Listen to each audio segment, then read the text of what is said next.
Salamu alaikum. Malam Tanko ya garin? Lafiya lo wallahi ya yau ya kasuwa ya aiki.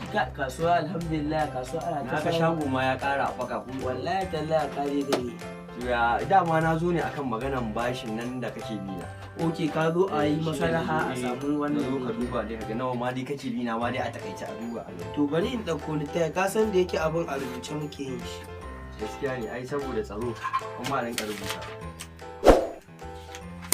Yawwa kaga dai kudin ka sun kama naira ka an shi 9,000 ka zo ka an shi 1,000. A ni kawai ka gaya min nawa ne dai a takaice gaba ɗaya total din nawa kake. To gaba ɗaya kudin ka dai sun kama naira 25,000. Na kamar mai gari ma kamar kana bin shi ba shi ko?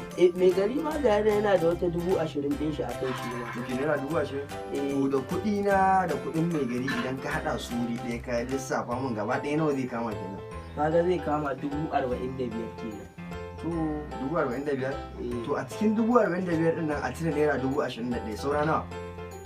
A'a 20,000 in aka cire 41,000 ya kama sauran naira 4,000. To za a samu naira 4,000 nan gurin ka? To ka san mu dan kasuwa ba za a rasa. To ai ka san da yake shagon ma na ga dan ƙara kaya. Wallahi kai ne dai giga na an so ta kaga. To Allah ya taimaka, Allah ya bada lafiya.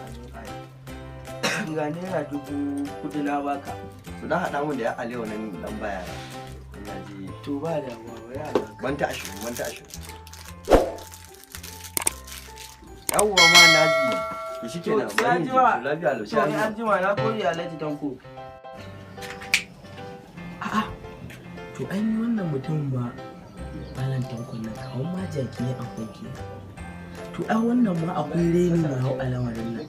Mun zo mun yi lissafin kuɗi naira 45,000 kuma ya ƙara an sa wata 4,000 shi da ma bai biya bashin shi ba.